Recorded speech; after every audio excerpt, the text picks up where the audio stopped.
All right, everybody, listen, we're not going to do an introduction like we normally do with our videos. Instead, what I'm going to do is have a very quick heart-to-heart with you. It's only going to last about 35 to 40 seconds because the interview that I'm going to feature for you is going to be life-changing. I can promise you this. The woman that I just spoke to, and I call her a woman, even though she's a 15-year-old girl, is a remarkable individual.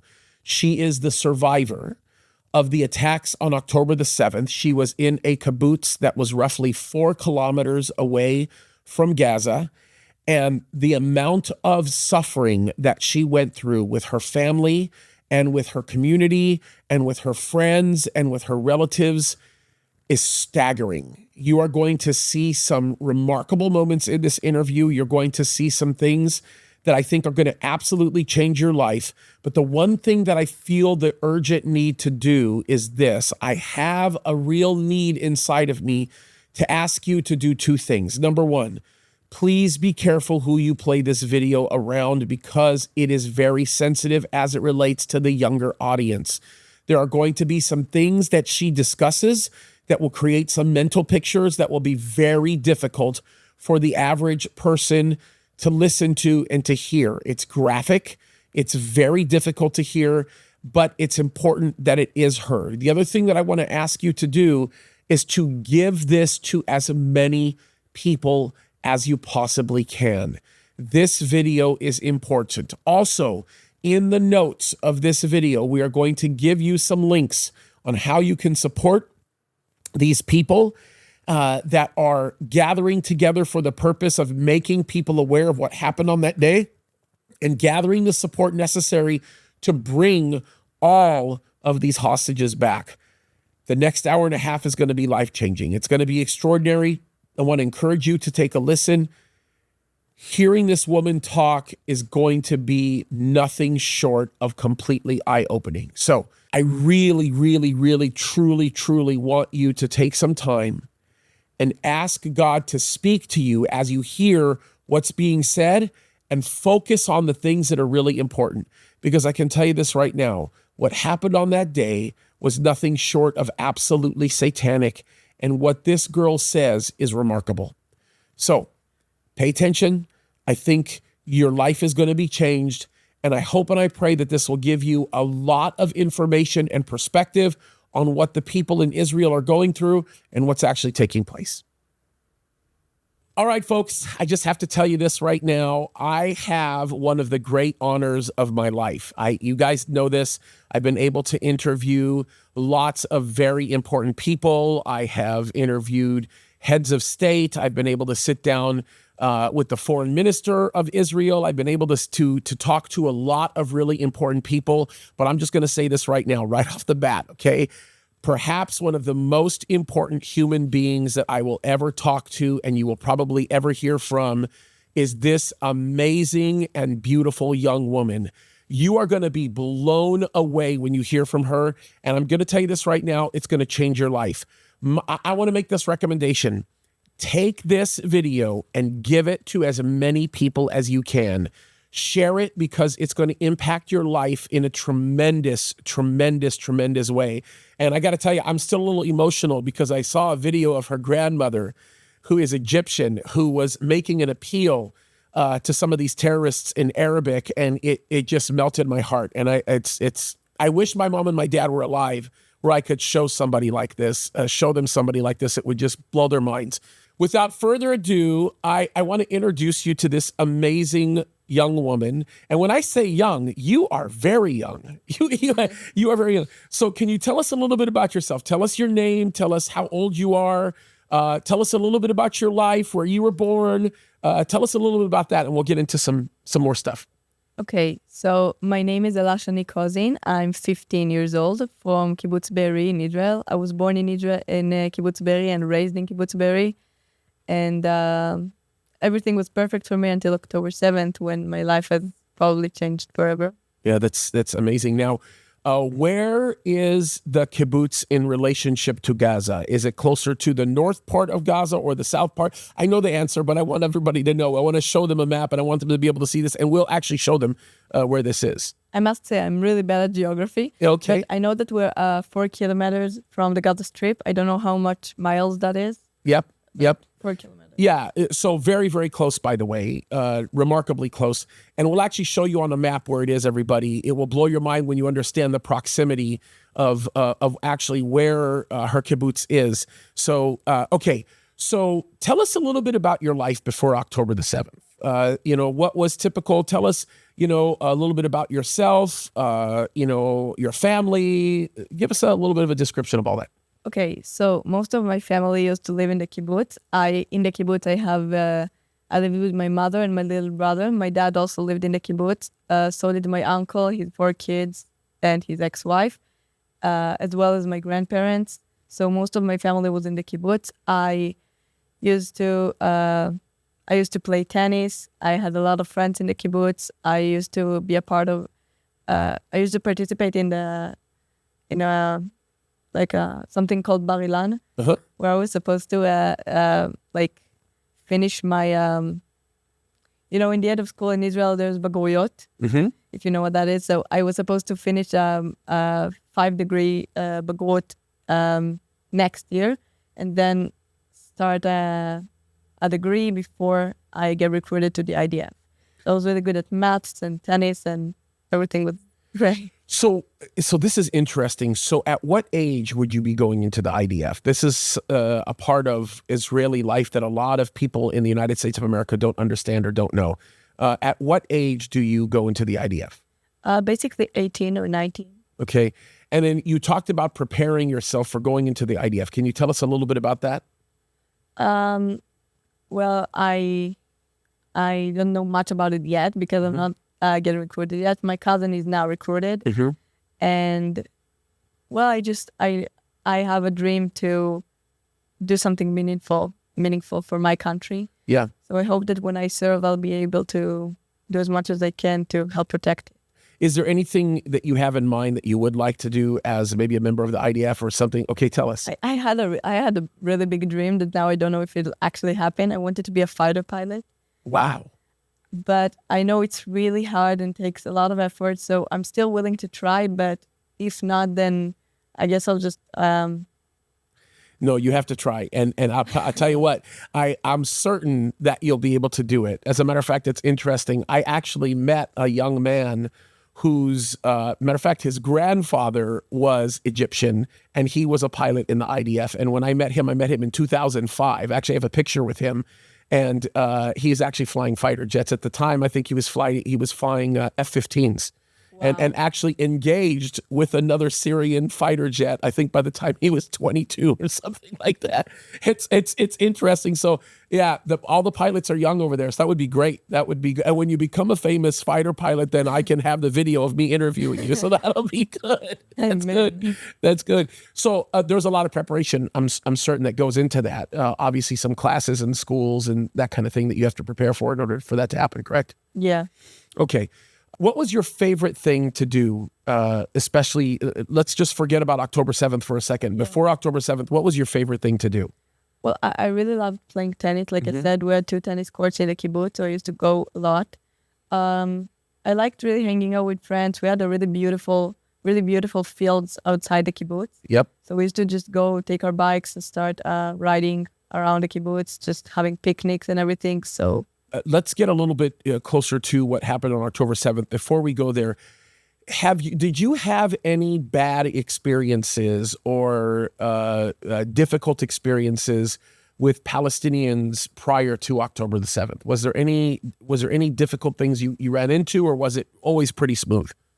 I think it was pretty smooth. I think usually the part was the rocket alarms and the red color alerts when missiles were being launched from Gaza. So it was the scariest part, but I never actually interacted with Palestinians and had a bad interaction. Yeah.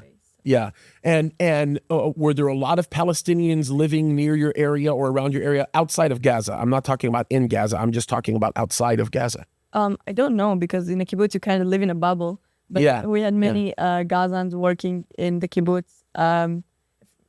Actually, not now. Now we had a few, but a few years ago, we had many of them working in the kibbutz. And So the idea that people say that if you live in Gaza, you're living in an open air prison is wrong, because if they're Gazans and they're working in the kibbutz, then they can go in and out of Gaza.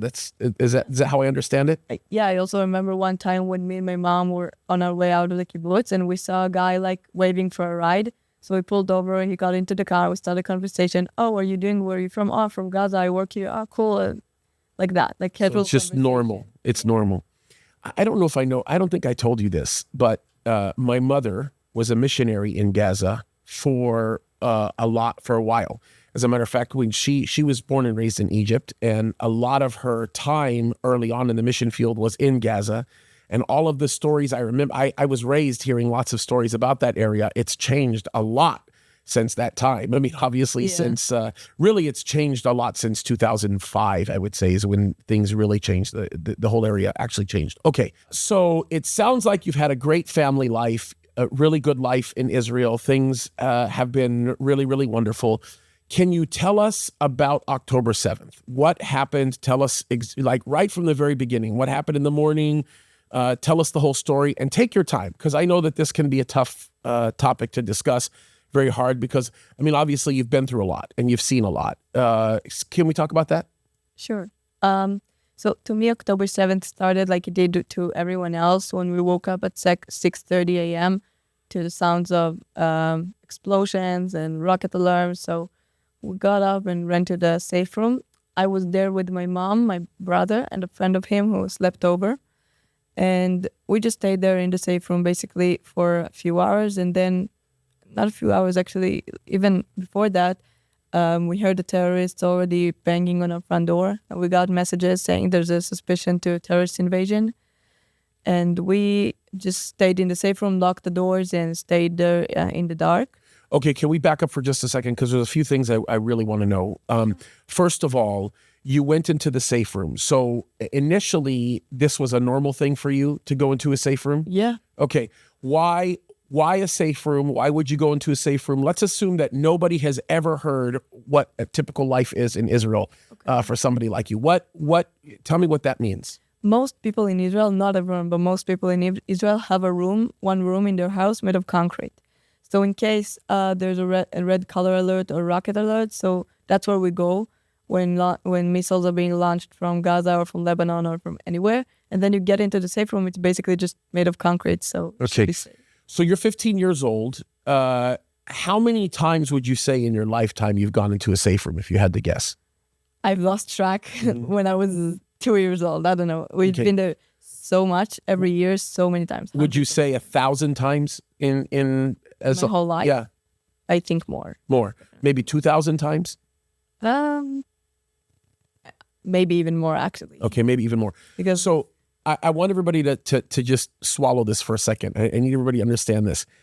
Every single time you went in a safe room, it was because there were rockets coming your way, correct? That's the only time you go into a safe room, is when you believe rockets are coming your way. So you mean to tell me that as a 15-year-old, in your lifetime, you had to get in a safe room because at least 2,000 times rockets were being fired at you? Yeah, probably. It's not always when rockets being fired. Sometimes when it just happens in the closer area and we can just hear the explosions, we also go into the safe room. Yeah, because you know that there could be a possibility that you could be attacked. Now, is there a warning that you get on your texts? Or how do you know? Do you hear sirens? How does it work? So there are a few areas in Israel where you hear sirens. In our area that is much closer to the Gaza Strip, we have basically 15 seconds to get to the safe room. So you just hear the word in Hebrew, Tseva Adom, which means red color. So you hear it 3 times. It's like an alarm, and then you run to the safe room. Okay, and so does that mean that if you're in your part of Israel, you have to always be within 15 seconds of a safe room? Is that like a way of thinking that you guys have always had? Like, does that mean, because if it can happen that quick and you only have 15 seconds in Gaza, is there something inside your mind that says I always have to be close to the safe room? First of all, yes. And also, I think when the times that it was actually kind of dangerous to be in Be'eri, when it was like at the times of not a war, but like an operation, or when Gaza would just launch missiles towards Israel, towards Be'eri.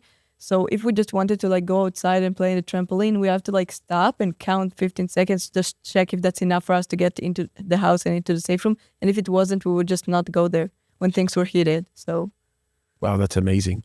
So, like for example, a couple of years ago, when they were launching a lot of rockets again and again and again and again and again, you would limit the travel that you would do. You wouldn't go. If there was a lot of rocket firing, you wouldn't go visit friends or anything like that. You would just stay near your kibbutz.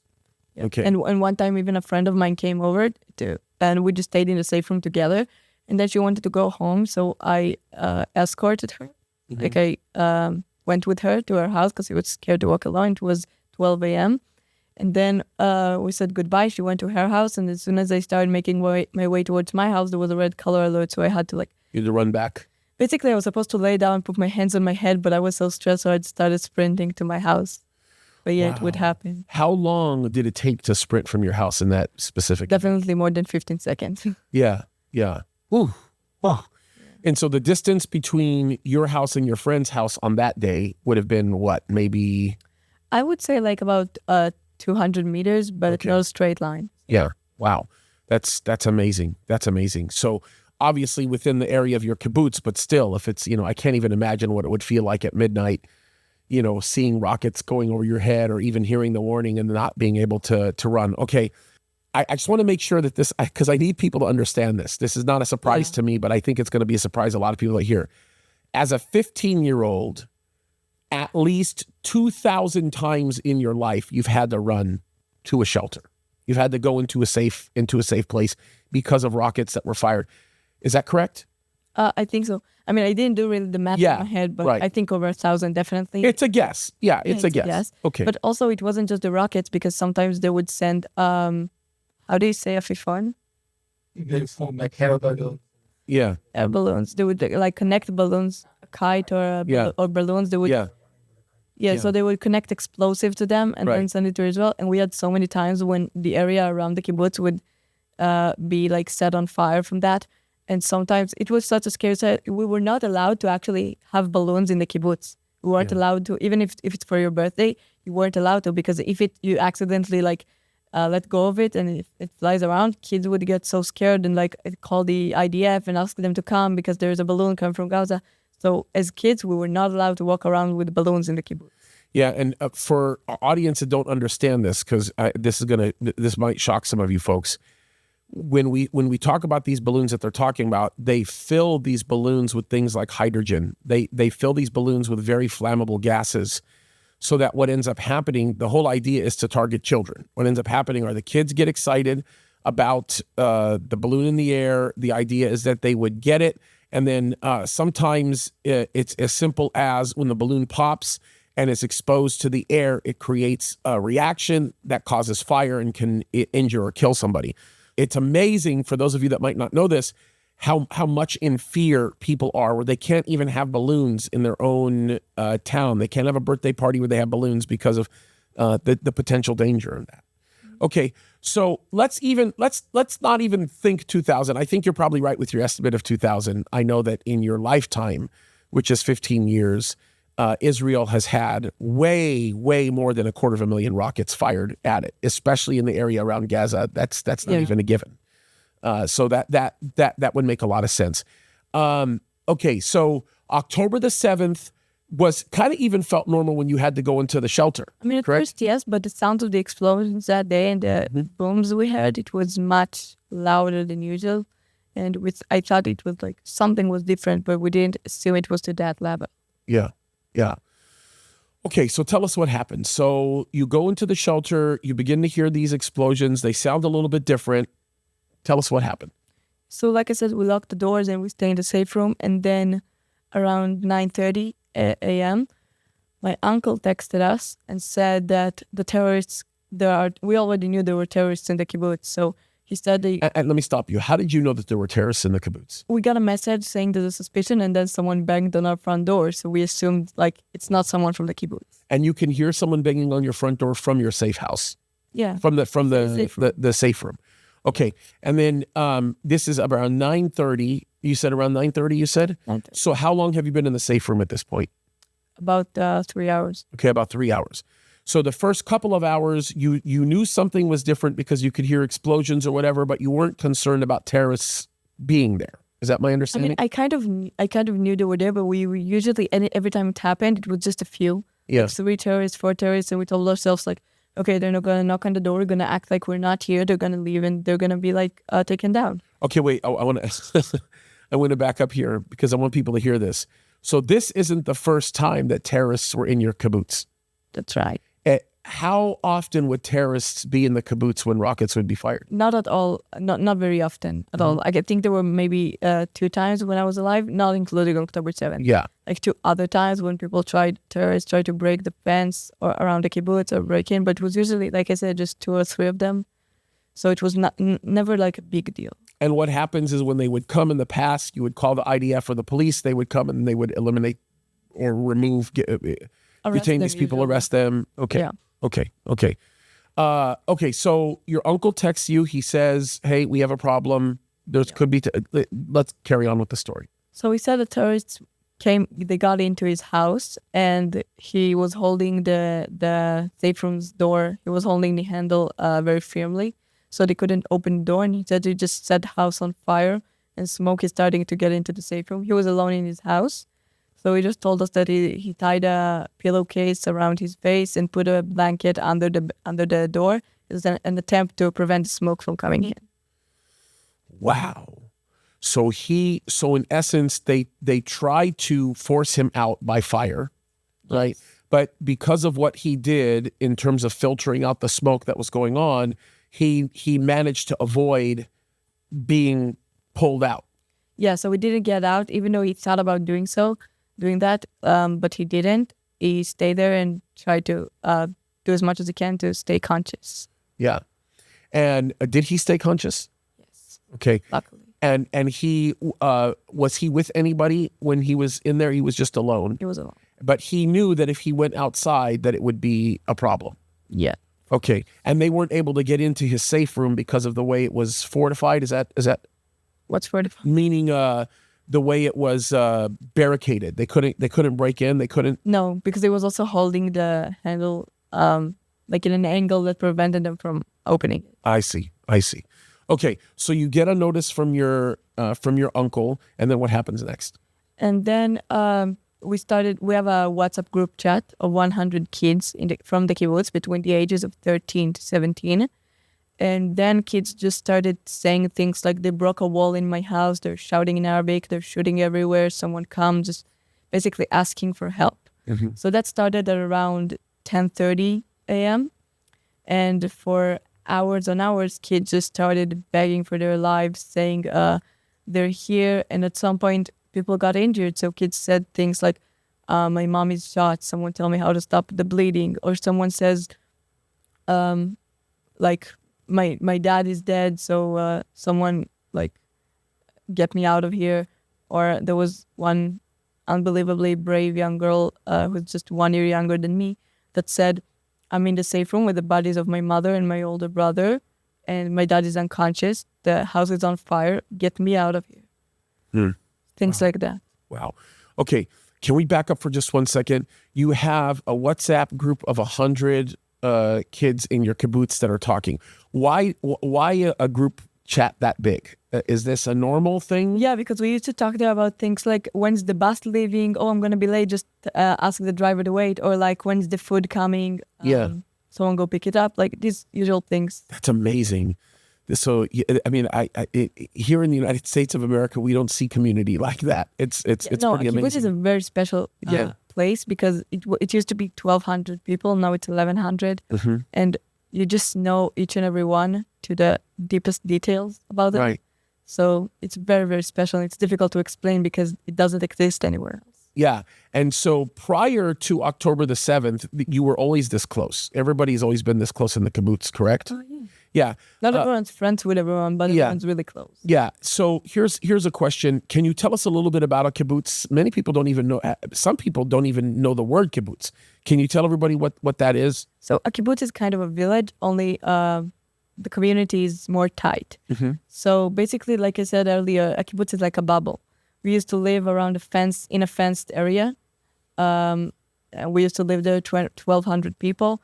all together, doing everything together, going to like a dining room, a public dining room, eating there together. When we wanted to like wash our clothes, do the laundry, we had a laundry house where everyone puts their clothes in a bag with their name, and then people who work there put it in the laundry and give it back to you. Everything was so like together. We all worked and helped each other. The kids, we would go to school, we would go together in the same bus, come back together from the same bus, go to the same after-school activities. So everything was very, very tight. We used to do everything together, and it's just, like I said, a bubble of like a big family. No, that's amazing. That's amazing. Okay, so you're getting these text messages in your group. What's going through your head when this is happening? A huge amount of helplessness. Yeah. Because you see a friend begging for their lives, and they're just 200 meters away from you, but you can't go out, because if you go out, you get killed. You have nothing to do. And you also just see they're kind of waiting for your own death, because, if they're going to come in, like, we didn't even know people were getting kidnapped yet. So we told ourselves, like, if they come in, we're dying. Wow, that's heavy. And who are you with in the room right now? My mother, my little brother, who was 8 years old, now he's 9, and a friend of his who slept over. Okay. And so what happens next? So I keep reading these texts in the WhatsApp group chat, and then 12:15 p.m., I see a text from my cousin, Amit Shani, 16. He was 15 at the time, actually. So we texted, they're at my mom's house. I'm here with my mom and 2 little sisters. Please come. They're shooting at the doors. They're shooting everywhere. They're yelling in Arabic. They're breaking the whole neighborhood. Someone come. So I just kind of try to back him up and keep saying, like, he gave the address. So I just try to back him up and say, yeah, go to that address. There are terrorists there, and please come save them. So because I had nothing more to do than text back. Yeah. Like, try to back him up. Yeah, to support him and get him through. Okay, so what happened then next? And we lost connection with them, with Amit, his mom, and 2 little sisters. Apparently later we found out that they were taken out of the safe room. The terrorists pointed knives at their neck and at the lady's neck. They tied Amit up, and he went down on his knees and put his hands up. So they tied his hands behind his back, along with Ophir Engel and Yossi Sharabi. They put him in a car and drove to Gaza, just like that, kidnapped him. And the ladies, they pointed knives at their neck, took pictures with them, just kind of acted like it was a game. Yeah. And then when they were kidnapping Amit, so the ladies, Amit's mother, his 2 little sisters, and Yossi Sharabi's wife and 3 daughters, they just all kind of together ran away while the terrorists were busy with kidnapping the men. And they got away, and they were safe, at least. Yeah, they went to hide in another house and eventually got rescued by the IDF. Okay. So what happens next at this point? So around 2 p.m., I was told that my grandparents were injured, shot. That's what they told us. So we tried to call the medics. My mom called the medics. She said, my parents are shot. They're in this and that address, so someone come save them. And just like that, the medics said on the phone, we can't come in. The area is not clear. Stay strong, and hang up the phone. So again, this helplessness comes again and again and again, because now that your own family, there are terrorists in your cousin's house and your uncle's house is on fire and they shot your grandparents, and you can't do anything about them or answer their cries for help. Yeah. Okay, I want to ask you a question. You might know the answer to this, maybe you won't, but this is a question that we have had from a lot of people asking, especially here in America. When all of this started, the rocket started around 6 o'clock in the morning, is my understanding. And by the way, the only reason why I remember that timing is because I was in Texas at the time, and my friend, David Tal, who was in Israel at the time, sent me a text and said, please pray for us. And at the time, he even thought it was just rockets. He lives in Modi'in, and at the time, he was somewhere near Gaza. I don't remember where, but he just said, here, please pray for us. And then it got worse and worse and worse and worse when everybody found out. So when this happens, this is like 6-something in the morning. And then when you start getting the notification of the terrorists and things start getting really bad. It's around 9:30. It's then now 10 o'clock. Now it's 12 o'clock. Now it's 1 o'clock. And I want to hear the rest of the story, but why is it that it took so long to have people come and back you up? Can you explain that a little bit? We have no idea. We're asking the exact same question. We have no answers. We felt abandoned, all of us, by our own army, not by the soldiers. I must say the soldiers did all they could. By the army, by those who are in charge of the soldiers, we felt abandoned. And we know for a fact that when we were rescued later that day, I'll get to it later, but when we were rescued, there were hundreds of soldiers outside the kibbutz who just didn't get the order to go in. So did you understand that kids were literally burning alive in their homes and they just didn't get the order to go in and save them? So they were standing outside the kibbutz waiting for an order to go in, and then they went in. But it was too late. Yeah. So many people could have still be here if they would just get there earlier. That's amazing. We'll have to talk about that in just a minute. Okay, so what happened next? So around 5:30 p.m., the IDF arrives to our house and they knock on the door. It's to open up. It's the IDF. I refuse to open. I said some of the terrorists can speak Hebrew. I don't trust it. I don't want to open. It's them. But my mom was on the phone with one of the protection class members, those who have guns, who live in the kibbutz and just went out to fight. And he told her that's really them and she can open the door. And then she said, I don't want to, because even if you're the IDF, maybe there are terrorists hiding inside our house. Yeah. Yeah. But eventually we said, like, it's now or never. So we opened the door. It was especially a unit of the IDF called Okets with the dogs. So they walk in, they saw we were very frightened. So they kind of shook our hand and tried to smile at us, be as soothing as they could. And they even told us to go bring our shoes so we won't even feel like we're in a rush or anything, like to go out. So we did. We went to bring our shoes, and I was even smart enough to grab my phone charger. Yeah. Because I knew I kind of had nothing but my phone. So I just grabbed the charger and went outside. And then as soon as we go outside, that's where the whole the whole trauma, I think, started for us. But I didn't even mention, by the way, those 11 and a half hours we were in the safe room. It was 11 or 11 and a half. It was just, we just constantly heard shouting in Arabic and gunshots. Yeah. So constant. And, it was like, you tell yourself, every gunshot is probably one of my friends or one of the soldiers who later we knew they were already soldiers in the kibbutz. So we said, one of us getting killed. Yeah. So it was just really hard for hours. And then after we get out, I look around, so many houses were in flames. So the first thing I remember after getting out of my house was the smell. There was many people who experienced this kind of trauma talk about the smell. So there was really bad smell, kind of smoke, I would say, mixed with blood, sweat. Later I also related it was probably also smell of bodies getting rotten. Yeah. And so I just smelled all of it, and then they took us to another house with 2 more families. So there were 7 kids in the other house. They centered 3 families with 7 kids between the ages of 1-year-old to 8 years old. There was me and 4 adults. One of them had a weapon. And then the soldiers kind of surrounded the house to keep it safe.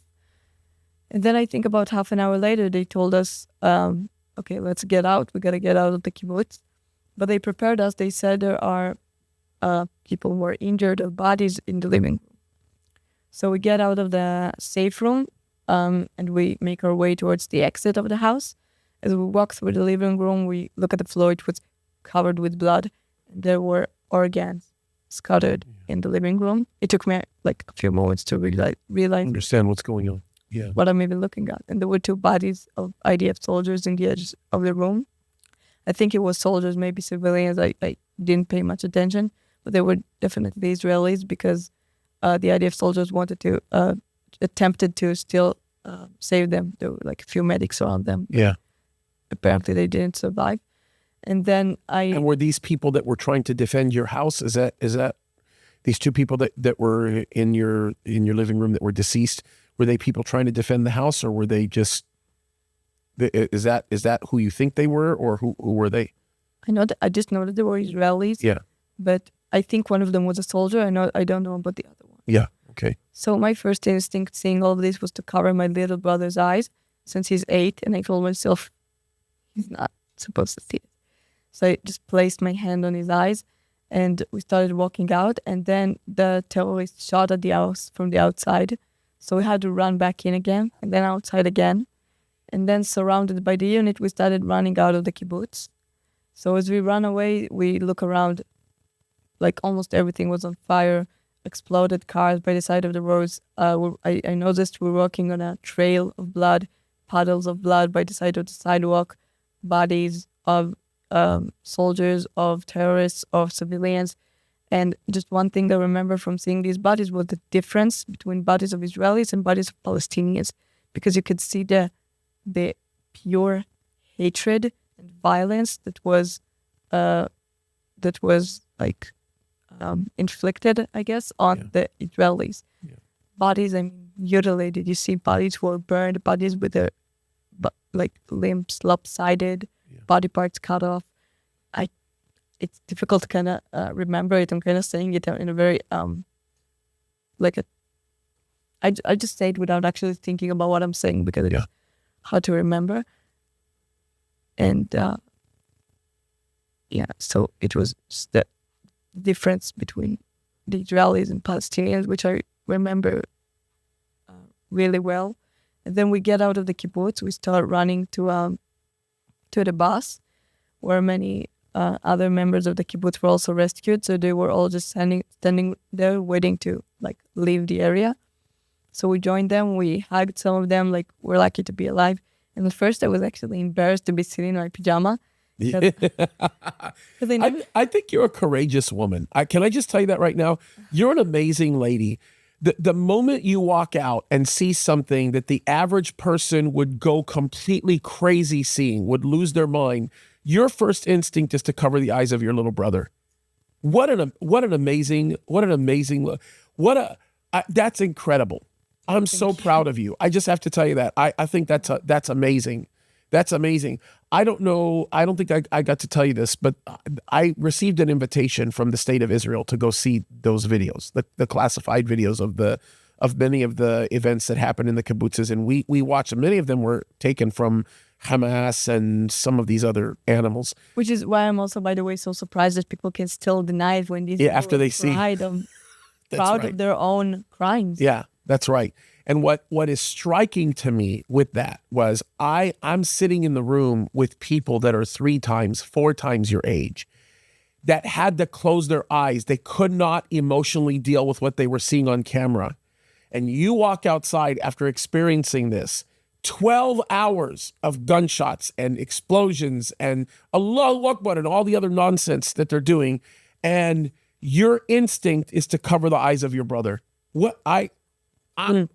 an amazing. I'm just so blown away by you. That's incredible. Thank you. That's so much. impressive. I actually didn't even realize it was such a big deal when I did it. At the time, it felt really like an instinct, because I noticed the pure terror on his face. Yeah. Because I can't say I went into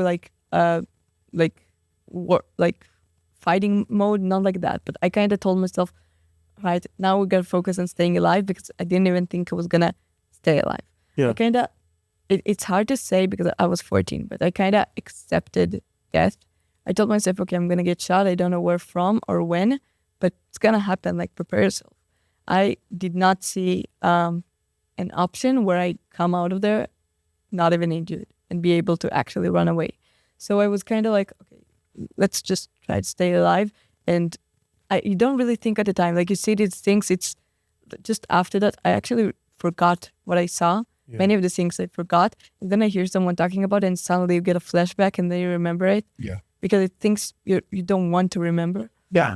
So you can you don't even think about what you're seeing at the time. You just do what you think is right. Yeah. So it's amazing. So you cover your brother's eyes. You make your way out to the bus. You're a little embarrassed because you're in your pajamas. I think that's really humorous. I was wearing my it's not slippers, but I don't know how to say it, sandals. Yeah. And I was in very short shorts. Yeah. And I don't usually walk around like that. Yeah. And just an oversized t-shirt I used to sleep in, and a hair tie, my phone, and a charger. That's all I had on me. We didn't even brush our teeth. We didn't wash our face. We didn't get dressed because we woke up into this. I was lucky to have my shoes on.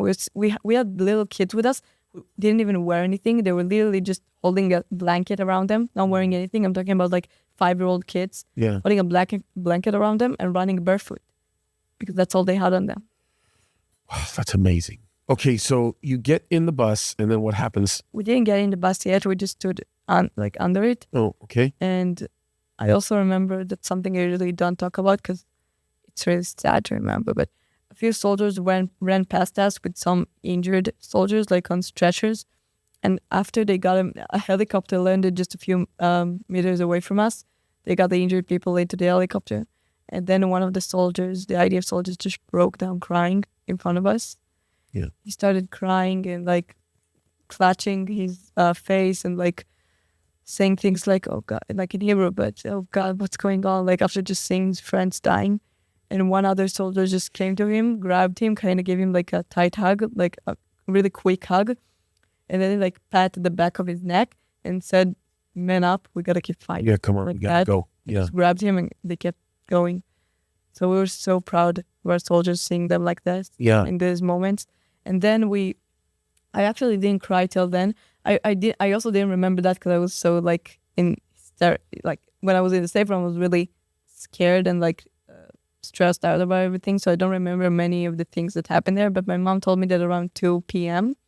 after my grandparents were shot, I sat next to her and I told her in these words, like my voice was shaking. I don't remember that. That's what she told me. And she keeps crying every time she tells me this because it's difficult for her to remember how I sat in front of her and told her, Mom, I don't want to die today. Are we going to die today? Oh, wow.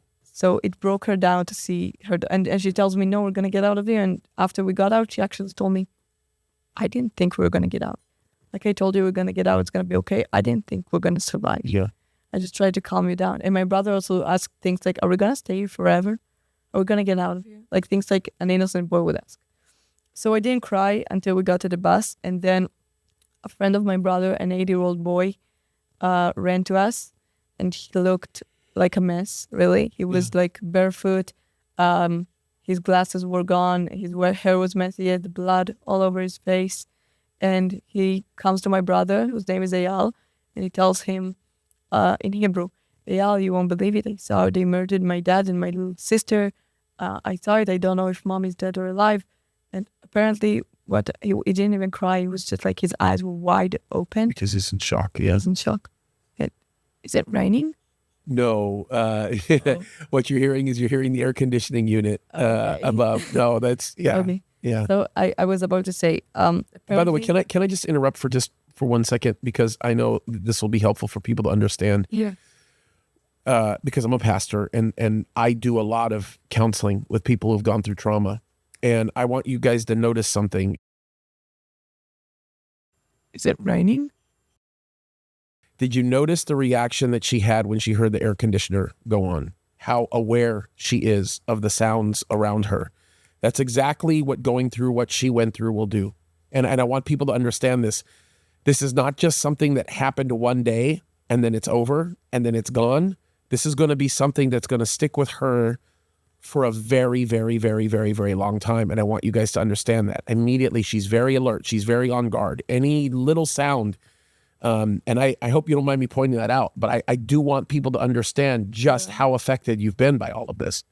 It's also like the smell actually haunts me even more than sound. Yeah. Because when you smell, like once I walked next to a cigars store. Yeah. Oh yeah. And you just smell the smoke. You suddenly like your eyes get wide. You look around like what's going on. Yeah. So things like that. And so I was just about to say. So my friend's brother, an 8-year-old boy, apparently what happened is his dad was murdered in front of them. In front of him, his mom and his 3-year-old brother, and his baby sister, who was 9 months old, was shot in the head in her mother's arms. So her mother got shot through the baby, and apparently didn't even know if the mother survived. So that's honestly when I broke down crying, because I didn't even know if they were dead or alive. But then another young girl who was there, she offered her hand, and she said, like me, she was crying. So she said, come, I'll board the bus with you. You can come with me. And he rejected her hand and yelled, no, I want my mommy. And I started sobbing because it was the hardest thing I've ever seen. Just an 8-year-old boy and a 3-year-old boy covered with their parents' blood and saying, I don't know if mom is dead or alive. Dad is definitely dead. And our baby sister is dead. So like, what, sorry about the word, but what the hell was done to us? Yeah, that's right. And then we boarded the bus, and the windows were shot at earlier, so the windows were crashed, so there were glasses everywhere on the seats, and people were shot. People got on the bus after they were shot, like on the way to the hospital. People like my brother, for example, vomited on themselves. People told us how they purposely peed on their own blankets and put it under the door as an attempt to prevent the smoke from coming in after their house was set on fire. As a filter. Yeah, so people were covered with their own pee, blood, sweat, everything, vomit. So it was a total mess. And the bus took us to Tel Aviv and dropped us by the train station in Savidor. As soon as we got off, there were many soldiers outside the train station. So they just saw us getting off the bus, looking like a total mess. They immediately walked to us. They opened like a box they had. And they said, look, we have sandwiches, we have like beverages, like drinks and snacks, whatever you want, just take anything and calm down. They gave us bottles of water. So I couldn't even think about getting anything into my mouth. Yeah. My brother and his little friend were like kind of excited to receive some snacks. Yeah, sure. So they did take some of them, but to me, I couldn't even like think about eating or drinking. So I obviously didn't take anything. And then there was a rocket alarm all over Tel Aviv. We just lay down on the floor because we're used to it. Like when you're outside in the kibbutz, because you have 15 seconds, you just lay down, put your hands on your head. So we lay down on the floor, and then 6 IDF soldiers laid on top of us to kind of protect us. And then they said, guys, we have a minute and a half. Like it's Tel Aviv, it's not Be'eri. We can run to the train station. So we ran to the train station, and then we got out again. There was another rocket alarm and a very large sound of like explosion. So we ran back inside, and then we just sat on the floor in the train station, and I started crying really hard because I had no idea where my family was, anyone. I knew my grandparents were injured, and by the way, a few minutes before, my grandpa called me.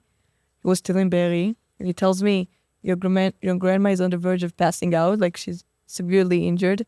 I went out of the safe room to bring her some bandages. There's a terrorist sleeping in the living room.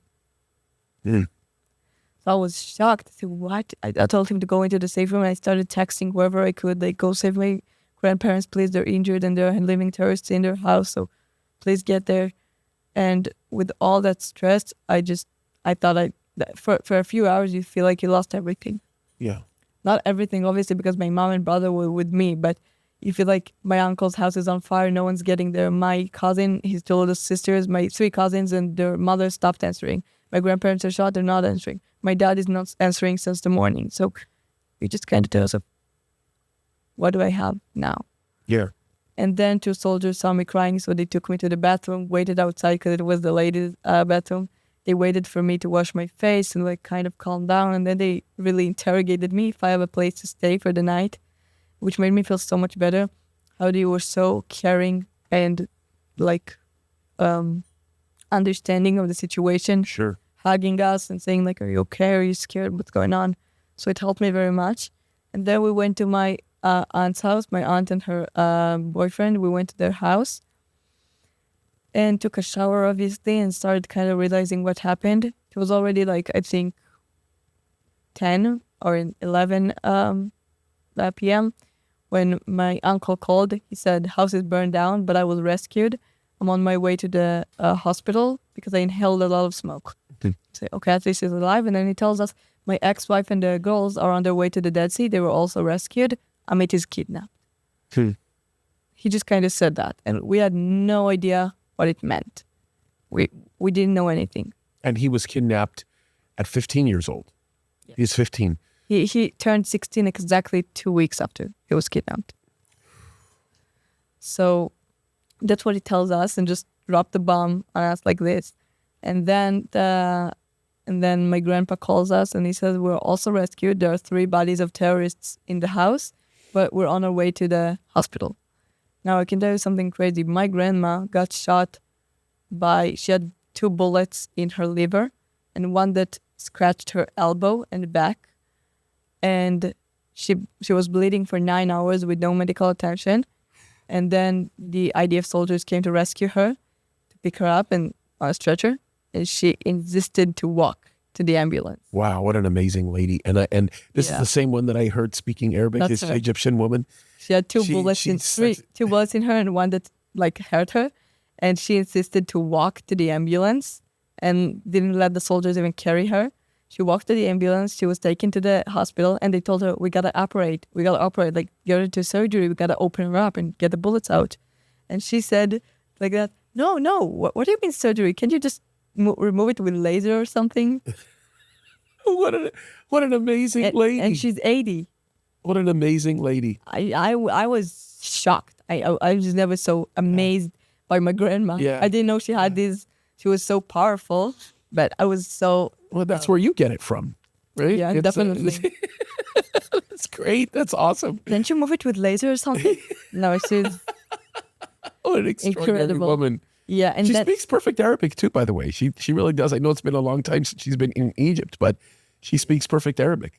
also about that, the day after when she was already conscious after the surgery and survived, she was interviewed, and the only thing she was willing to talk about was my grandson is kidnapped. It's amazing. She didn't even care about what happened to her. She said she wasn't even scared. She was just worried about Amit, who was kidnapped. And then, so I knew kind of that my grandma, grandpa, uncle, two cousins are like, okay. And then we had the options like, now I thought to myself, there's just my dad and Amit. Now we were told Amit is a hostage, but Hamas released a list of all the names of the hostages and he wasn't there. So he was considered missing. So basically I had my dad and Amit missing.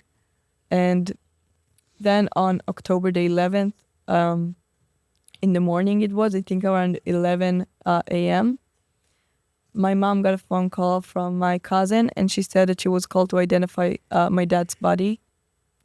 So I heard my mom crying in the bathroom. The door was half open, so I fully opened it and I asked her. It wasn't even a question of what happened. It was just a question of who is it now. So I looked at my mom. I said, who is it now? Because we started like hearing who died. Yes. Yeah. So I just told her, who is it now? She looks at me like crying. And she just said to the person on the phone, yeah, sure, I'll tell her. So she didn't even have to say anything else. I was like, no, like this isn't happening. Then you kind of, for a moment, you feel like you're weak in the knees. Yeah. And then I just sat down. They brought me a glass of water, and for like I think a few hours, you don't even know what's going on around you. Like someone put his hand on my shoulder. I thought it was my mom. I turned around, it's my aunt, and then suddenly my uncle's talking to me, and like I don't know, I can't even remember what he said. It's like you're completely disconnected for a few hours. And then after recognizing the body, she came to our house, my cousin and her husband. I asked them what happened to him, and they said, we're not telling you. You shouldn't. So my mind was going wild at the time. And then one day after that, we buried him, and that's also why I didn't say anything in the funeral, because I didn't process the loss. Even until now, like you say, I'm not even shedding a tear because it's something you can't stop denying. It's shock. Yeah. It's shock. I'm unfortunately still in shock, and one of the reasons I think is that maybe I didn't even warn my dad properly because Amit was kidnapped. Yeah. It's almost like, okay, like bad news are better than the unknown. At least I know where my dad is. Yeah. Now we gotta keep looking for Amit. And a few hours after we buried my dad, we received a message that Amit is officially considered a hostage, which was amazing. We started like hugging each other, the whole family. We started hugging each other, smiling, clapping. Because he's alive. He's alive, yeah. Which was such a surreal moment for me to walk in the hotel. We were rescued with like, until now, but like when I'm in Israel, I live in a hotel. So I see a friend walking in one of the hallways. I dap him up and I go, oh, by the way, we were just told Amit is a hostage. And he goes, really? Wow, that's great. And we hug each other as if it's something good. Yeah, but It was the best we could hope for. It's extraordinary. And there's something, folks, that she said that I want you to catch on to that you might not be aware of. It's a subtlety that some people are not aware of. But she said that when they discovered her father's body, then he was buried literally a day later. And I want everybody to know what our culture is in the Middle East. In the Middle East, we bury people immediately. If let's say that in the daytime we have their body, then they're buried by sunset. This is the way it always is. unless, of course, we're at the Shabbat, then it's a little bit different. Things get handled a little bit differently. As a matter of fact, I've told you guys the story before of when I was in the country when Yitzhak Rabin was assassinated. I was in Israel. And I remember going to bed at night. By the way, we were in the kibbutz that was right by the Galilee, very close to the Galilee. And we came in for breakfast in the morning, and everybody looked terrible. Nope. I mean, I went and I asked one of the guys. I said, "Hey, what's wrong?" And they said Yitzhak Rabin was assassinated. And at the time, we actually thought that he was assassinated by a Palestinian. We didn't realize what was really going on when that happened. And by the end of that day, they were all ready. They buried him. We were there. I mean, remember the air raid sirens in the country going off. Everything. As a matter of fact, I still remember to this day, the president of Egypt was there. I remember that. And we were within a few miles of where the ceremony was. And it was overnight. We just remember it. It was 24 hours, and he was a head of state. And the Americans that were with when we were taking them there, and I remember like it was yesterday, it was 1995, they all wanted to, they were confused as into why somebody has to be buried so quickly, but that's the culture. That's what we do. It's our background. It's what was a part of. And the only reason why it delayed a little bit with the prime minister at that point was because of the Shabbat and what happened and everything. I mean, I remember it like it was yesterday. This was before you weren't even born at the time. Yeah, right. Yeah, but I remember it. It was my second or third trip to Israel, as a matter of fact. And my dad was with me, and we had a big group with us, and I still remember it. But I wanted people to know that. I wanted because I want people to understand how serious it is. The other thing I also want to point out to everybody is notice how they said it was a good thing that their cousin was a hostage. In what world is it a good thing? You know what I mean? But that shows how bad it really was. Okay, so... by the way, I eventually did realize what happened to my dad. Yeah. Apparently, he was found in his attic, he tried to hide in the attic, and he got shot to death. And when the body was found, it was also burned. Just a part of it. They told me the face was still like recognizable. I did give a DNA test a day before we got the message, the announcement. I did give a DNA test. They told me the face was still recognizable, but a part of it was burned. I'm just holding on to the hope, and I have every reason to believe that he was burned after he was murdered. So I just hope he didn't have to feel it. So then, after we buried my dad, I go to the hotel and see all my friends and everyone. A few days later, we were also told that one of my best friends, his name was Ido Even, so he was also murdered, a 14-year-old boy. And we as a class took it very hard. We're like a group. Every class there's a group. Where we were a group of, I think, 17 or 18 kids. We're so tight, like we're all each other's best friends. Yeah. And suddenly one of us was gone. So it's just the shock. So I woke my mom up at 3 a.m. That's when I got the text. I woke her up and started crying and telling her, "Oh my God, he's dead," and like kind of mourning him. And this is a day after you bury your father? No, that was actually, I think, before. It was 3 days before I buried my father. Was. I forgot to mention it. Yeah, okay. So we knew about him before that even. And then we learned about my dad. And so, yeah, we kind of try to do whatever we can for Amit, getting interviewed and doing whatever we can to raise awareness to the fact that Amit was a hostage. And we also made a video after 2 weeks that he was kidnapped when he celebrated his birthday in captivity. So we made a video like asking, how did you celebrate your 16th birthday? Probably not in a tunnel. Also Amit was not in a tunnel, but like probably not in captivity. Yeah. And then I went on a delegation to, we were supposed to go to Los Angeles, then Texas, and then New York. It was 1 week. So it was about a month after October 7th. So I went with my uncle, Amit's dad, and a few more people whose family members were hostages. And we just spoke everywhere we could, anywhere there were people who were willing to listen. We just spoke there and told our stories as an attempt to raise awareness and try to make people care. And then I was supposed to go back a week after, but then people they said it's really like a good thing, and that there's a 14-year-old girl who speaks like great English and can go tell her story at such a young age. So I told myself, okay, if it can make a change, if it can help bring Amit and the other hostages back, like, let's do it. You'll do it. That's amazing. What an extraordinarily brave woman you are. Thank you. But it was like, you tell me this, and then I feel like I appreciate the kind words, really, and I believe them. But compared to people who are held hostage now, including women, for almost 8 months, what even am I? Like, we must do whatever we can for them. And as you can see, I'm wearing a shirt that says "Bring them home now." Yeah. And the hostage is peeing over here, and it's just to remember these people who are going through the worst things ever. It was already reported that the hostages are being purposely starved, tortured, some of them sexually assaulted or even raped. Some of them might be pregnant by now. It's unbelievable that it's taking so long even to make a deal to bring them back or to do something and bring them back.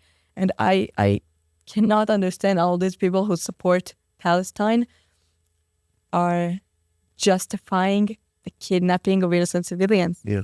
The horror that took place on October 7th, people were kidnapped, people were beheaded, innocent people, children, elderly, anything. People burned alive, people had their body parts cut off, bodies mutilated, people like family members, like parents, were physically tortured in front of children, and the opposite. The horrors are, in my opinion, when someone denies the things that happened on October 7th, there's only one reason that it might be accepted when someone denies the atrocities, because it's when the humane brain cannot literally process the horrors. Yes, that this could even happen. And That's right. it's difficult for me to process as well, to even think that a human creature, because Hamas are still, at the end of the day, human. They're not humane, but they're human. Yeah. So the fact that humans were capable of committing such horrors towards other living beings is just terrible to me. Yeah. And it's just too hard to process, even for me. Yeah. And now the fact that there are people who were kidnapped and people were raped. Now many people deny the raping of women on October 7th, like as if we don't have enough proof. And I think the best proof we have is Amit Shani, who is such a brave woman who stood up and spoke up about her experience, about how she was raped in captivity and sexually assaulted. I think we must remember it and think even the women who support Palestine, which is just a joke by itself. Yeah. I can't help but to laugh at the foolishness. I know, I agree. But more than that, like when you know a woman is being raped in captivity, and we already know that it is happening, how can you stand and stay silent or speak against it, against that woman? Or when a woman like Amit Shani stands up and says, I was raped, who cares if it was a Hamas terrorist or anyone? She was raped. And you say she's lying, free Palestine? You are a bad person. You're like, there's something wrong with you. You're sick in your mind. And these people think they're doing the right things by denying the sexual assault that went against women, or the terrible, inhumane ways of killing, murdering civilians, or just causing them pain. I'm telling you, women, like mothers in Israel, had to send like a röntgen. Is that how you say it in English? How do you say röntgen? X-ray. X-ray. Yeah. Had to send X-ray pictures of their children's teeth, like jaw, from when they were at the dentist or something, and they took like an X-ray of their jaw. Women were like asked to send it to morgues in order so they could recognize their children, because it was just burned, and all they had left was like their teeth and the bones. I mean, so when a mother gets a call and about her like teenager son to send an X-ray of his teeth, of his jaw, how can you stand by and stay silent or speak against it? Yeah, you're right. Deny or justify. How can you if you're not such a psychopath or a sick person in your mind? Okay, so can I ask you this question? Yeah. So what do you say about the people that will say, well, the IDF are a bunch of terrorists, and they talk about the Palestinians are justified because they've been so mistreated by the Jews, and the IDF is the bigger warmongers. What do you say to things like that when they make those statements? I have one question to them. Yeah. Did you meet an IDF soldier ever? Did these people meet an IDF soldier? Did they actually speak to him, to her, to him, to them? Because I did meet Hamas terrorists. I did see them with my own eyes. And yeah, these are bad people. These are terrorists. These are genocidal maniacs who intend to commit a genocide. And I think that's the difference also between the IDF and between Hamas, and not just Hamas, the Islamic Jihad and all these, their supporters also, who are also a huge problem of it. I think when there's the terrorist organizations who have genocidal intentions but are not capable of committing a genocide against the IDF, which is capable of committing a genocide and has no intentions and no even thought about committing a genocide. So I just think these people who think the IDF is committing a genocide just enjoy staying ignorant, closing their eyes, and saying we sympathize with the Palestinians. Also, I was exposed on social media before, videos of me talking, telling my story. I got terrible comments saying, your dad is still burning in hell. You should have been in your dad's house on October 7th. I hope your beloved Amit would stay and rot in Gaza. Like, really terrible comments, death threats to me, terrible things when I was still 14 even. So, like, why would you threat a 14-year-old girl who just tries to tell her story with death? So I think these people are, well, actually, my point, the point I was starting to make is that I also got a comment saying she didn't even shed one tear. She's definitely lying. Yeah, they don't know what they're talking about. I did not know we need to act like crybabies in order to make a point. Well, they just don't understand psychology. They don't understand the brain, the human brain. Because you see a woman crying in Gaza and saying they killed all my children. You don't ask for proof then, right? Because she has tears in her eyes. Yeah. If I had tears in my eyes, would you even ask me any question? So no, I don't want to seem weak in front of you. I don't have to make myself vulnerable for you to believe me. If you're as humane as compassionate, right? As you claim that you are, just by hearing the things I say, the testimony I'm willing to give, you should already sympathize with the Israelis who went through what they did on October 7th. You don't have to see me cry in order to do that. Well, I'm sorry, but I'm just going to say something very quickly. This is about as vulnerable gets. You're making yourself more vulnerable than anybody can ever imagine. There are very, very few people. Listen, I've been in the ministry for 30 plus years. I have been exposed to every kind of trauma that you can think of.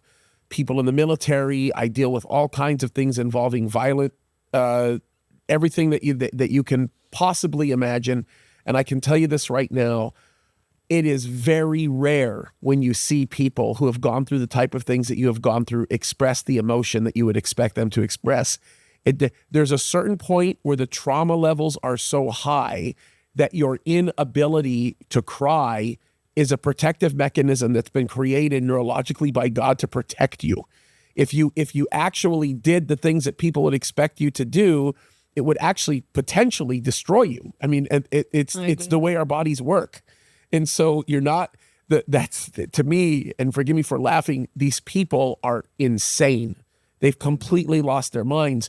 And it's probably because, not probably, first of all, they've never been exposed to this type of thing, number one. And number two, they continue to believe the lies that get propagated when it comes to this. Because I'll tell you this right now, not that I'm going to do it, because it's not my position to do it, but I can see very clearly that you have severely been affected. I can see the signs by the thing, something as simple as the air conditioning turning on and you being aware of the sounds, sudden movements, anything. I mean, it's very, very, I know people right now that have been engaged in war after war after war after war, from the Vietnam era into Korea on the way, who actually do not show signs of the kind of trauma that you've been through.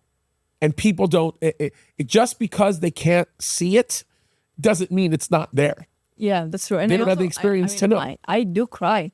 I cry when I'm alone at my dad's grave, for example. I cry alone at night when I see a picture of my friends, those that I miss so dearly, Yeah. and those that I hold so dearly and miss so much. And I cry when I hear these testimonies of hostages who came back and were tortured in captivity. I cry when I watch this alone in my room. I don't have to cry in front of camera to make a point. And if you think that I do, then you should go watch some sad movies because they'll probably entertain you. Yeah. If you want to be in the real world and stop trying to sympathize with people who don't deserve sympathy, like Yeah. keep going, stay ignorant. I really don't care, but Gosh, I love you.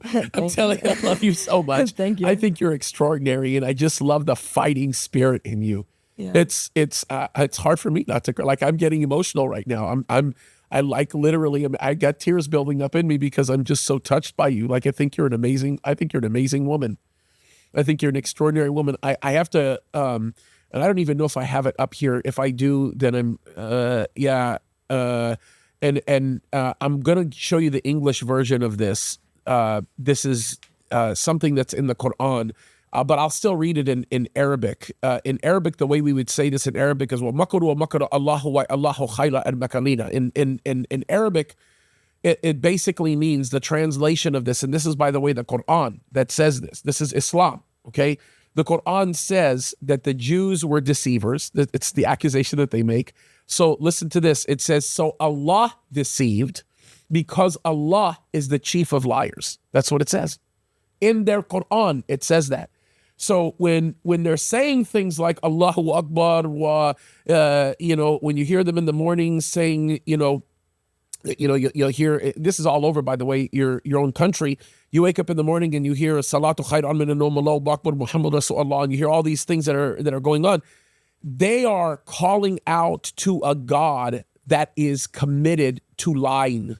That's the thing that I think that I wish people would understand the depth of lies that continue on. I wanted you to react to something. I wanted to show you a video, and I wanted you to react to it because I think this is going to speak volumes. And I've shown this video to a lot of people before, but I want you to see this.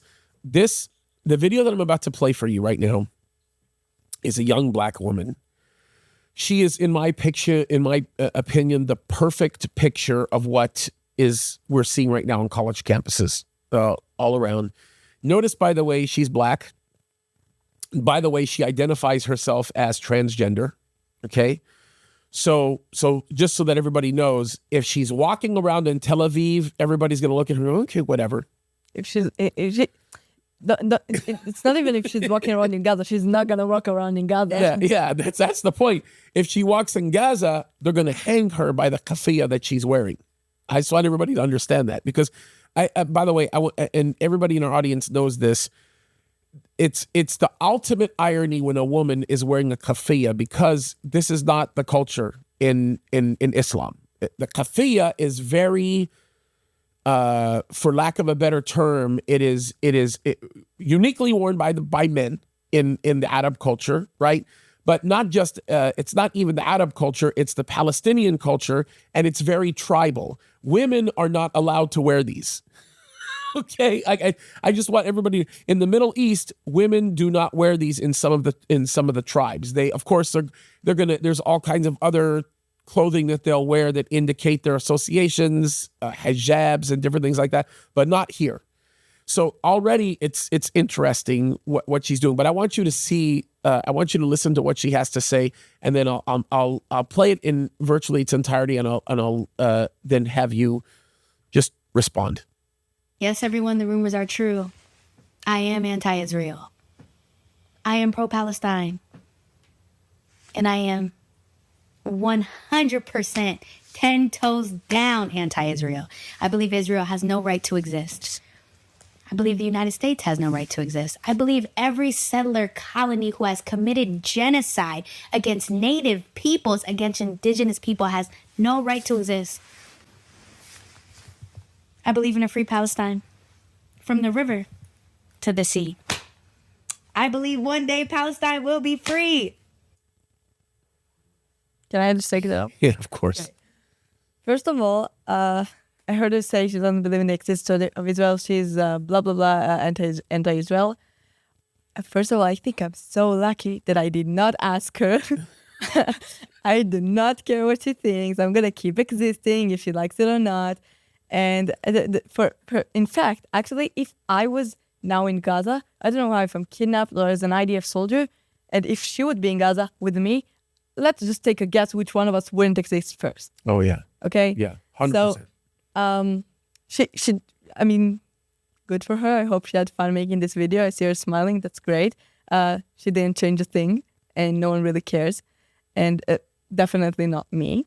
I'm going to keep living my life and doing what I need to do as if I did not see it in the video. And I think I actually saw it because there's a really good content creator. I really like watching him. His name is Jeff Mead. Jeffrey Mead. Do you know what that is? No, So I follow him in many platforms, and I think he's in the situation of Israel and Palestine. He has really, and in racism too. I think he has really interesting and fascinating observations. So I think he might have also responded to that specific video. I mean, I feel like this video is a social experiment. Like yeah, it feels that way. It does. Yeah, I don't feel like. Wait, so. She's transgender, as if she's a she. Yeah, I forgot exactly how she identifies herself. I think some of the times she views herself as a he. I don't know. But she definitely refers to herself as trans. I don't understand what she means. She definitely refers to herself as anti-Israel. Oh yeah, very much. She made it very clear. Yeah. Okay. I mean, I wish the best for her, and maybe she get healthy again. Well, the funny thing about this is that she actually is physically sick. She's going through a lot of. I learned a little bit about her when I made a video about her. Without even learning, I can tell. Yeah, no, she's going through some serious conditions with her internally. And the funny thing about this is so I made an observation about her a long time ago, and the fact that I thought that she struck me as a smart woman, not a fool, not a dumb woman. But I think that the devil a long time ago hated her so much and saw that maybe she could be used for good, that he deceived her into hating Jews, because that's the fastest way for her life to get cursed. I think that if you want a life to get cursed faster than anything, you start hating Jews. And I think the Bible says that. In general, I mean, hating in general. I agree. Just sitting in her living room going, I hate Israel and I hate Jews, and I'm just sitting here, okay, I love Israel, and I know it's that. Even Americans. Yeah, but that's the difference between saying I love and I hate. I never sat here and said I hate Palestinians. No, I'm sitting here and saying I love Israel. Do you have a problem with that? You can go and say you love Palestine. But going and saying you hate Israel, you can stay bitter in your own home. I don't care. Go drown in your bitterness. I'm here. I'm smiling. I'm good. I think you're an extraordinary person. I will tell you that I am proud to support Israel. I'll make this one statement, and it's so true. I think it's completely right. If you read what the prophet Jeremiah wrote, you look at the picture that he spoke on behalf of the Lord, and he said this. He said, look at the sun, look at the moon, look at the stars. He said, as long as those ordinances exist, my people will never be gone. They're never going to depart. So yeah, you can make every effort that you can to do that, but you'll fail. It's not, you and your people will be around for as long as the sun and the moon and the stars are here. Now, if we start seeing the sun and the moon and the stars falling apart, okay, maybe Israel will go away, but it's not going to go away. And it's interesting to me when I see things like this. These are people who have no idea what they're talking about. They don't know the language, our language. They don't know our culture. They don't know your language, your culture. They don't understand the mindset of the Middle East. They don't know the culture of the Middle East. They don't know the Arab world. They don't understand any of this. Matter of fact, it's interesting. There is a blogger, one of the most popular bloggers in Saudi Arabia, that the royal family allows him, literally allows him to speak anytime he wants. You should see what he says about the Palestinians. As a matter of fact, he calls Netanyahu a coward for not immediately burning all the Palestinians. And I'm not saying that I'm supporting that, right? But that's extreme. It's heavy language. It's heavy, and he's saying this in Arabic. And again, like I said, I'm not supporting that. But the mindset, and here's the thing that I try to get everybody to understand. Even in Egypt, In Egypt, we don't want the Palestinian population in Egypt. And I'm an American citizen. I'm American. I'm more American than I am Egyptian, although my mom and my dad were both born and raised in Egypt. But when I listen to everything that happened, like you started, what happened in Shuhada Tahrir when you might not even been born when that happened, when everything happened to Benghazi and Libya and all of that. It was probably right before you were born. And Islamic Brotherhood took over Egypt. Nobody in Egypt liked that. Many of my relatives were still living in Egypt when that happened. Nobody liked it. And as a matter of fact, El Sisi, the reason why he's so popular right now in Egypt was because he removed Palestinian Brotherhood. Palestinian Brotherhood is who started Hamas. So they don't even want Hamas in their country. They don't want. It's very hard for people to understand how bad it really is. I think you can just tell by these people kind of invented suicidal bombs. Yep. Like suicidal terrorists. So I think when you look at the country that invented Waze, cherry tomatoes, and birth control, and many, many other things, and then you look at the, it's not even a country, but then you look at the people who created suicidal bombs. I mean, you can clearly say which side is striving for peace and which side is striving for hatred and terrorism and violence. Yeah. So I can see why these people would think they support peace and world peace in general, and just they want everything to be good between everyone. Like, that's not going to happen when we have people sick enough to create suicidal bombs. When someone said, I worship death, and someone says, I worship life, how would someone look at these two, say, I worship death and I worship life, and say, oh, I'm going to support the one who worships death? Yeah. Why do we allow these things to happen in our... No, like, let me tell you something. Let's take, like, some extreme, murderer. Let's say, I don't know, Ted Bundy or Jeffrey Dahmer. Yeah. If I would know they're still walking around free on Earth, even if they're tens of miles away from me, I would still be scared, and I would want them to be behind the bars, okay? Now, when these people know that there are thousands of Hamas, Islamic Jihad, ISIS terrorists who are walking around, these people are willing, Jeffrey Dahmer was willing to murder people and eat them. These people are willing to rape women, to burn babies alive, to behead elderly and babies, to cut people's body parts off. They're proud of it. What I said earlier. And why do we allow them to walk around us when we want peace? Why do we allow these people to exist? These are monsters. These are, monsters. I was about to say animals, but animals kill for a purpose. They kill to feed their children. That's not what they're doing. They're killing because it's fun to them, which is also a sick way to look at life. But as long as they're having their fun, who am I to criticize them? But they can do it somewhere else. I think these people should be, gone from Earth. I'm not talking about the Palestinians. I'm talking about those who are willing to burn innocent people alive. So physically, setting them on fire. So those should be gone from Earth, or 2, locked in a Alcatraz prison or something. Yeah. We cannot allow these people to walk around freely among us and just think that maybe one day we can have peace. Who are we going to have peace with? With those who raped our women and raised their children they had with the Jewish women they raped to grow and be a shaheeds? No, we can't have peace with these people. These people are not going to have peace with anyone. And now we're talking about a permanent ceasefire. If you now tell me, if you would now come to me and tell me there's going to be an actual permanent ceasefire that's not going to be broken, I'm going to be, okay, let's leave Hamas and the Palestinians, let them do whatever they want. Let's keep living normally.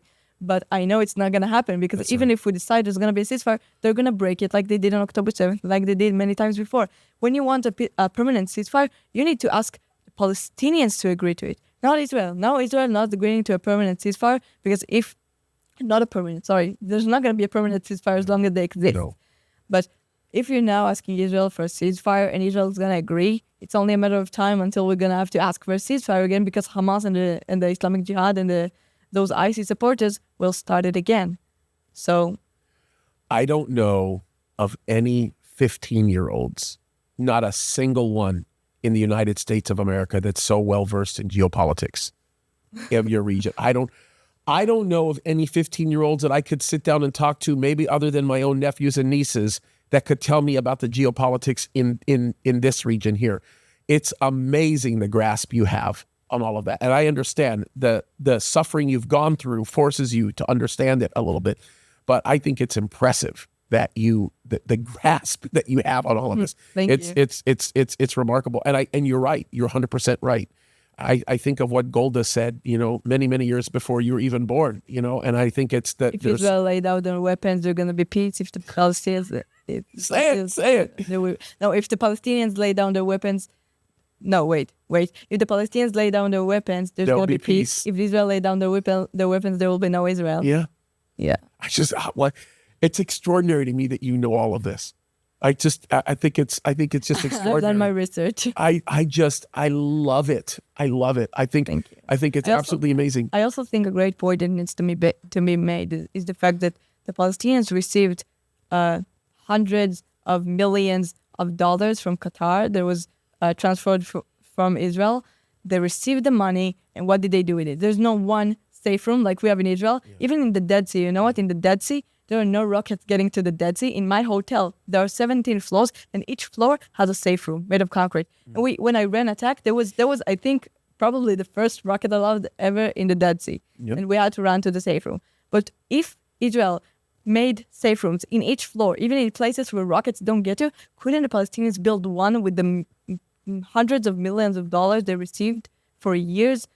Not even one safe room. No, you want to know what I think they should do? Instead of living in tents and then asking for a ceasefire and begging the world for help, I think Hamas needs to allow the Palestinians get into the tunnels, protect them in the tunnels if that's what they want. Okay, let the IDF finish their job outside the tunnels and just give up. If Hamas comes out now, Hamas and the Islamic Jihad, and like I said, all of these, I'm just not mentioning them every time, but we can't just act like Hamas is the only problem. But if they come out now, put their hands up and say, all right, we're done. We surrendered. They're going to be taken to jail. They're going to be taken to jails. And then the rest of the Palestinians can start to rebuild their lives and maybe use the money for a good cause instead of buying weapons and building tunnels for terrorism. It's interesting. They talk to the Palestinians that are in Judea and Samaria and, all of these areas like Ramla and all of these areas. And they asked them, they said, who do you want to be your government leader? 78% of all Palestinians that lived in all of the areas that the rest of the world calls the West Bank, I will never say that, in Judea, Samaria, they all, 78% say they would vote for Hamas. So do you see what we're dealing with? When they're willing to, what I said earlier, I'm not going to say it again and again because it's also not really good for me to repeat it, but when we allow the people who support that and worship death, not just death, but death in the most barbaric ways ever, when they support that, and you people, like even Americans, support them, what's going through your head? Yeah. I genuinely have no idea how people can even support these atrocities and these terrible... Well, I can speak to two issues, and hopefully it'll help you make sense of some of it. Number one, I think the one of the most common reasons is it's ignorance. People will repeat what they continue to be told, but they don't understand the truth. They don't know it. They don't realize it. They don't recognize it. All they have to do is take one trip to Israel. They'll see very clearly what's going on. And majority of the time, there's a lot of ignorance. The other thing is, I will say this, and this is hard for people to understand, but it's very spiritual. There is something very evil and dark that continues to inspire mankind, and this has been the history of your people. This is the history of Israel. God chose to use your people to change the world in a very specific and a very powerful way, which you have, and the devil hates you for it. And that the reality of it is, it's very spiritual, and that's hard for people to see. Most people don't even believe in good versus evil. A lot of people don't understand that battle. They look at it as fictitious. They don't even think it's real. And what we're looking at here is we're looking at a real, true-to-life, good versus evil issue. There's spiritual darkness involved here. And it's hard for people to understand it. It really is. By the way, I think one thing that I saw and angered me very much, there was a video of a Palestinian man from Gaza holding two white bags, claiming that it was body parts of his children. Yeah. Okay. Yeah. Now, first of all, I'm not gonna say it's not true, but I'm not gonna say it's true as well. He's holding two white bags, claiming these are his children. I'm not gonna immediately call him a liar because there's a chance he's telling the truth, and as much as there is a chance he's telling the truth, there's a huge chance he's not. Yeah. And there's a reason he's not opening these bags. But that's not what I'm here to talk about now. And someone comment on the That's video. a common practice, by the way. Yeah, and then someone commented on the video and said, that's the first video I saw of the current war, and since then it was obvious to me I'm going to support Palestine. So I told myself, that's the first video you saw from like October 27 or something. Go to October 7th, go to Telegram for the videos that were posted on October 7th, see what there is, and then tell me who you support if it's based on the videos and how sad they are as you see them. You can see terrible videos that were taken in Israel by Hamas being proud of their own actions, of their own terroristic actions. So if you base your whole political opinion on one video of a man holding two white bags that you don't even know what there is, maybe there are nuts in there, like, I don't know, maybe there's some candies, like watermelons, like, I don't know. You have no idea what there is. You see a man holding two white bags and you tell yourself, oh, Israel has no right to exist. What the hell is going on? Well, the problem so I just give you everybody a little more clearer picture of what happens in some of those cases. When you see men doing that, you see those videos of men doing that, what happens is the Americans see those videos without the understanding of the Arabic language. They don't know the context in which those videos are being described in. And more times than not, it's not a father who's grieving over the loss of his children. It's a father bragging over the fact that their children actually was a suicide bomber or did something to take the lives of other people. And they're holding it basically Allahu Akbar, Allahu Akbar, Allah. They're actually happy about it. They're not sad. They're glorifying Allah in doing it. But people will see that and they'll go, oh no, they're mourning because of the loss of... No, that's you don't even know the language. You don't know the culture. People don't want to open their eyes and look at what's happening. Yeah. Like, I saw some pictures of bodies of women or children in Gaza. I'm not immediately calling them liars. It makes total sense. And I know there were women and children killed in Gaza. I'm not going to call you a liar. I'm going to say, okay, I can see that. I believe it. Why is it so hard for you to see the videos of Israelis and say, oh, it's AI, and then you expect sympathy from other people? I saw someone make a video on TikTok, saying, using a sound that says, I don't give a F. Yeah. I don't care about homeless people. Do you know what that is? Yeah. And writing, me when people tell me, oh, but innocent people died on October 7th. And then he says, I don't give a F. I don't care about homeless people. Yeah. And it got like tens of thousands of likes. Sad. And I tell myself, do you want me to sympathize with you when you celebrate the death of my friends, of my innocent father, or my innocent friends, my innocent community? And then you expect sympathy? Yeah. What is going on? Yeah. Yeah. Okay. People are now crying for a ceasefire, I must say. Well, there was a ceasefire on October the 6th. I mean, I'm not trying to be funny, but there was. Yeah, you're right. There was a ceasefire. Right. Okay. Final, this story is amazing. Any final thoughts or anything you'd like to say just in closing? Because I know we're running out of time. Yes. What would you like to say? I'm going to just leave it to you. Any final words? Okay. My final words are about the hostages. We must keep talking about the hostages at any time. I don't care if you're sick of hearing it, because right now there are 86 hostages who we believe are alive, 39 bodies in there, 125 hostages. And about 40 of them, like I said, are dead, 86 alive. And we have to do everything we can to bring them back, everything we can at all. If it means going out to protest, if it means just wearing this little, I hope you can see it, yellow pin, even if it's just by talking about them, waking up, seeing, I don't know, your mom and saying, hey, mom, good morning. I just wanted to know there are now hostages in Gaza. At these very moments, as I speak, there are hostages who are probably right now getting whipped by electricity cables, being bitten, women maybe getting raped. There might be an Israeli hostage who's right now giving birth in a tunnel in Gaza. And we can't just keep sitting around and saying, oh, well, yeah, let's bring them back. We need a ceasefire and the immediate release of the hostages. It's not an end. It's not a ceasefire and the immediate release. And when we'll have the immediate release of the hostages, then we can talk about a ceasefire. These people were kidnapped, and the attack was unprovoked.